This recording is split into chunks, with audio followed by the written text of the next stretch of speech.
Iran का Azerbaijan के airport पर ड्रोन हमला, 2 अफराद जख्मी हो गए। हमले में एयरपोर्ट की इमारत को भी नुकसान पहुंचा है। अजरबैजान की वजारत खारिजा का शदीद रद्द-ए-अमल, कहा कि अजरबैजान पर हमला बैनुल-अक़वामी क़वानीन की खिलाफ वर्जी है।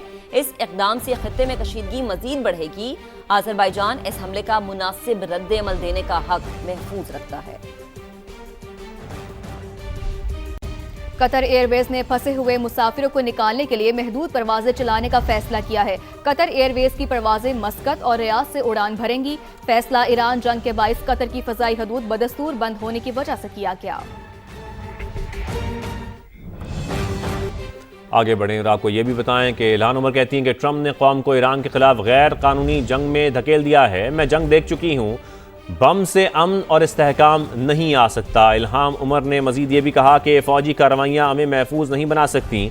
जंग से कशीदगी बढ़ेगी और खित्ता अफरा तफरी का शिकार होगा। हमने सिफारतकारी को छोड़कर तबाही और बर्बादी को अपना लिया है। गलत फैसले की कीमत बेगुनाह अवाम और अमरीकी फ़ौजी चुकाएंगे।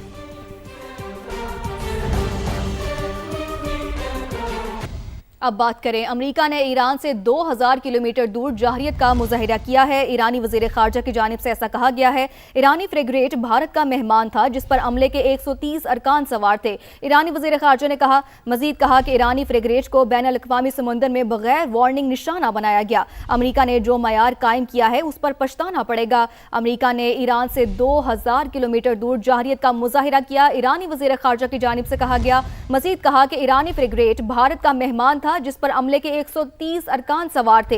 ईरानी फ्रिगेट को बैनुल-अक़वामी समुंदर में बगैर वार्निंग निशाना बनाया गया।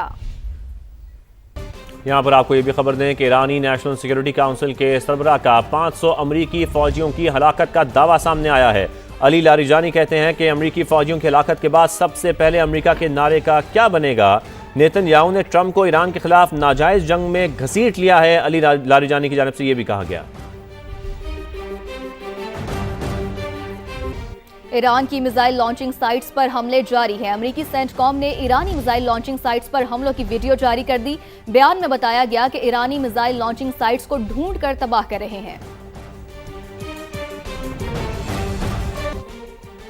पेंटागन ने हलाक होने वाले मजीद 2 फौजियों की शनाख्त जाहिर कर दी है। ईरानी हमले में मेजर जेफरी और chief warrant officer Robert Marjan हलाक हुए हैं। पेंटागन का ऐसा बताना है। अमरीकी हुकाम ने दोनों हलाक फौजियों की तस्वीर भी जारी कर दी हैं। ये तस्वीर देखी जा सकती हैं। पेंटागन ने हलाक होने वाले मजीद 2 फौजियों की शनाख्त जाहिर कर दी है। बरतानवी खुफिया एजेंसी के साबिक सरबराह ने ईरान के खिलाफ जंग गैर जरूरी करार दे दी है। अमेरिकी टीवी को इंटरव्यू में कहा कि गैर जरूरी जंग किसी पेशगी खतरे को रोकने के लिए नहीं थी। ईरान की जंग का बेहतरीन नतीजा वेनेजुएला जैसी सूरत हाल हो सकता है। इस जंग के वेनेजुएला से भी खतरनाक नताइज सामने आ सकते हैं। सऊदी अरब ने एक और ड्रोन मार गिराया है। आपको बताएं कि मुसल्ला ड्रोन को अल जौफ रीजन में तबाह किया गया है। सऊदी वजारत दिफा ऐसा बता रहे हैं। सऊदी अरब ने एक और ड्रोन मार गिराया है। इससे पहले 3 ड्रोन नल खुर्ज रीजन में तबाह किए गए थे। सऊदी वजारत दिफा ने ऐसा भी बताया था। तो सऊदी अरब ने एक और ड्रोन मार गिराया है। कतर एयरवेज ने फंसे हुए मुसाफिरों को निकालने के लिए महदूद परवाजें चलाने का फैसला किया है। कतर एयरवेज की परवाजें मस्कत और रियाद से उड़ान भरेंगी। फैसला ईरान जंग के बाइस कतर की फ़ज़ाई हदूद बदस्तूर बंद होने की वजह से किया गया। आगे बढ़ें और आपको ये भी बताएं कि इल्हान उमर कहती हैं कि ट्रंप ने कौम को ईरान के खिलाफ गैर कानूनी जंग में धकेल दिया है। मैं जंग देख चुकी हूँ, बम से अमन और इस्तेहकाम नहीं आ सकता। इल्हाम उमर ने मजीद ये भी कहा कि फ़ौजी कार्रवाइयाँ हमें महफूज नहीं बना सकती। जंग से कशीदगी बढ़ेगी और खित्ता अफरा तफरी का शिकार होगा। हमने सिफारतकारी को छोड़कर तबाही और बर्बादी को अपना लिया है। गलत फैसले की कीमत बेगुनाह अवाम और अमरीकी फ़ौजी चुकाएंगे।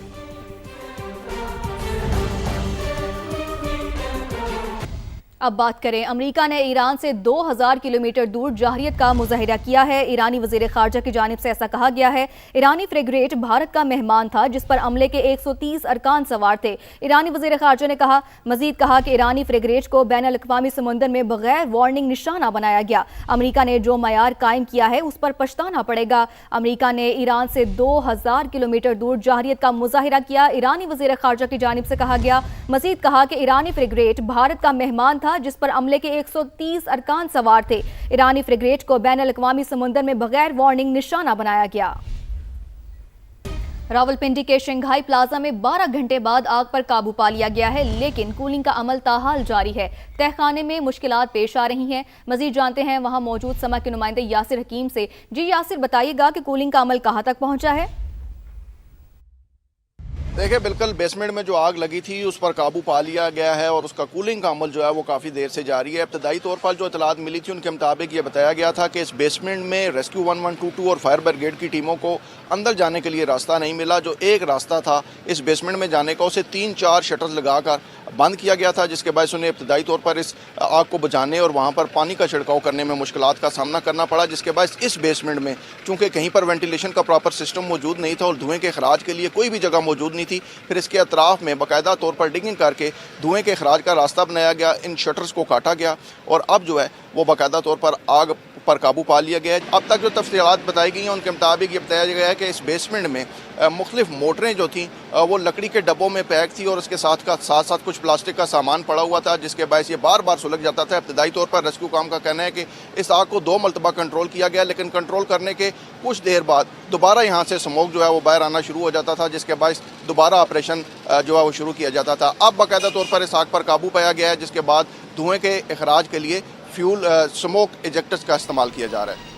मशरिक़ वुस्ता में जारी जंग के बायस खित्ते में फ़ज़ाई बहरान शिद्दत इख्तियार कर गया, जिसके असरात पाकिस्तान समेत कई ममालिक की फ़ज़ाई सरगर्मियों पर भी पड़ रहे हैं। गुज़िश्ता 5 दिन के दौरान 8 ममालिक की मनसूख परवाज़ों की तादाद 20,000 से तजावुज़ कर गई है। पाकिस्तानी एयरपोर्ट से छठे रोज़ भी मशरिक़ वुस्ता जाने और आने वाली 145 परवाज़ें मनसूख कर दी गई।